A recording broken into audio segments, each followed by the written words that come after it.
Un personaje que a mí siempre me pareció muy interesante, pues es un pirata. Es un pirata que hizo zoología y que hizo geografía y que hizo un montón de cosas, pero era pirata. El señor Dampier, de hecho, cuando me encontré su retrato en la National Portrait Gallery en Londres, me tomé una foto con el pirata Dampier. Es un personaje verdaderamente interesante, espero que les guste. Un pirata que participó en el descubrimiento para el resto del mundo de Australia, Nueva Zelanda, de las islas de Oceanía, y que es un personaje verdaderamente extraordinario. Vamos a entrar en la vida del señor Dampier y nos vemos dentro de 8 minutos. Un pirata sin estudios, pero con una curiosidad insaciable y la decisión de observar cuidadosamente el mundo que lo rodeaba, se convirtió en uno de los pilares de la ciencia moderna.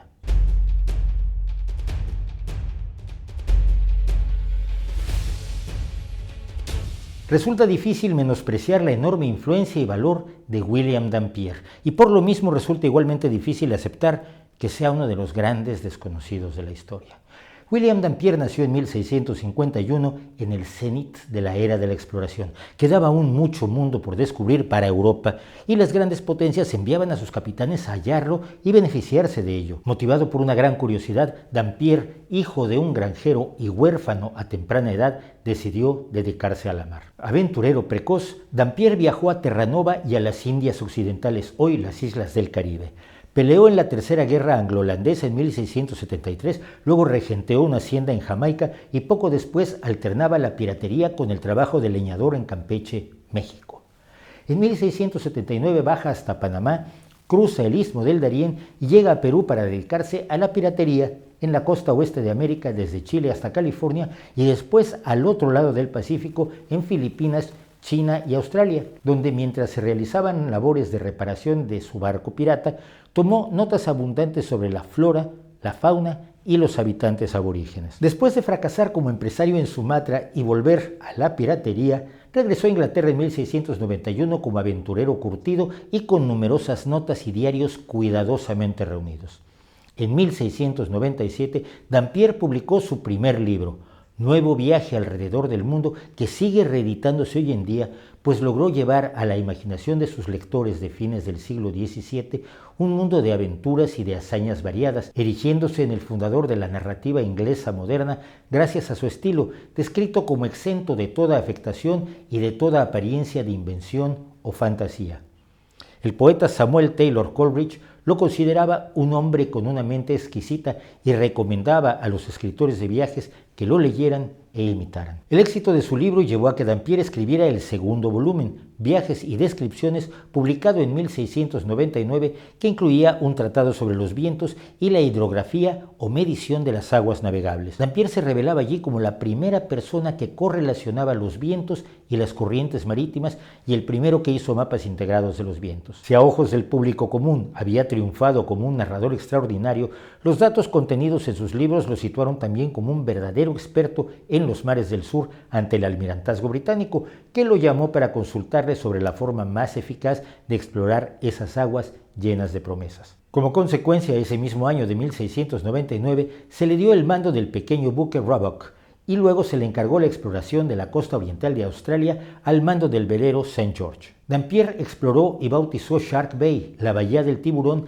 y las zonas costeras adyacentes a ella, incluidas las islas del archipiélago Dampier. Después navegó hacia Nueva Guinea, donde descubrió un grupo de islas, entre ellas Nueva Bretaña y el estrecho de Dampier, que la separa de la isla principal de Nueva Guinea. En el viaje de regreso, en abril de 1701, su barco naufragó en la isla Ascensión, en el Atlántico. A su regreso a Gran Bretaña, un tribunal militar lo inhabilitó para comandar los barcos de su majestad porque, pese a ser un maestro navegante, era un comandante inepto para su tripulación, de temperamento difícil y dado a la bebida. Dampier se dio tiempo entonces para escribir otro libro sobre su fallido viaje a Australia, un viaje a Nueva Holanda, cuya primera parte se publicó en 1703, el mismo año en que, sin importar su corte marcial de 1701, se le designaba para encabezar una expedición corsaria con los buques St. George, comandado por el propio Dampier, y el Cinque-Ports, a cargo del teniente Thomas Stradling. Un marinero de este último barco, el escocés Alexander Selkirk, Optó por quedarse en la isla deshabitada de Mazatierra,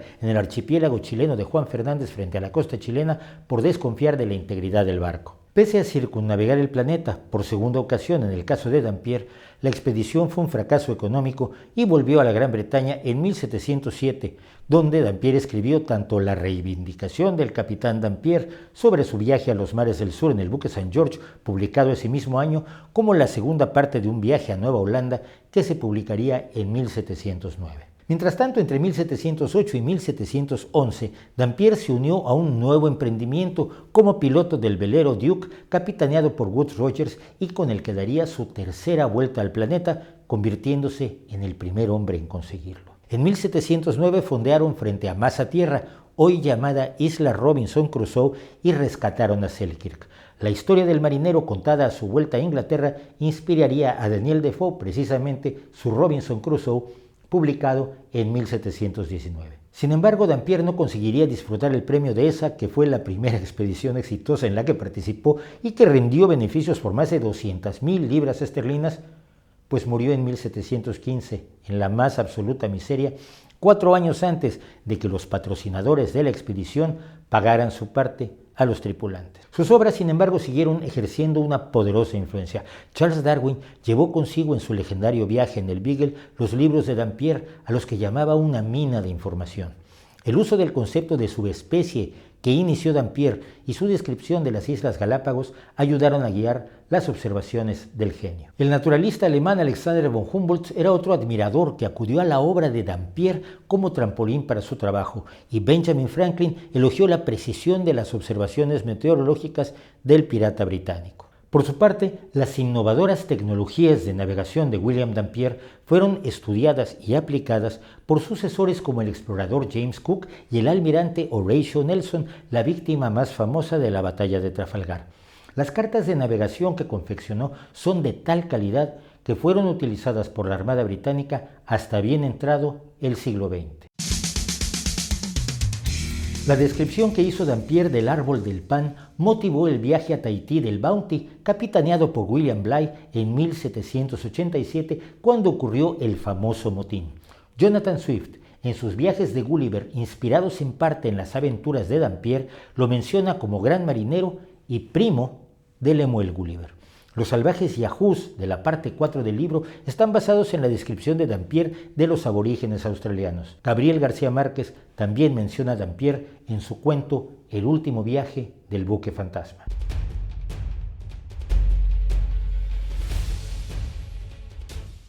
Es fascinante la influencia que tiene sobre tantas personas y sobre tantos hechos de nuestra realidad cotidiana, una persona de la que no sabemos absolutamente nada. Sí, el retrato de Dampier es presente con el que yo me tomé la foto en la National Portrait Gallery, la Galería Nacional de Retratos del Reino Unido, de Londres, porque el tipo me parece a mí absolutamente fascinante y lo hizo todo, fracasó en todo, y sin embargo su huella está en tantos y tantos y tantos escritores, en novelas que conocemos, en la obra de Darwin, de Franklin, de Humboldt, que Humboldt es otro, creo que es un gran desconocido. Así que pues me parece muy interesante contar la historia de este hombre.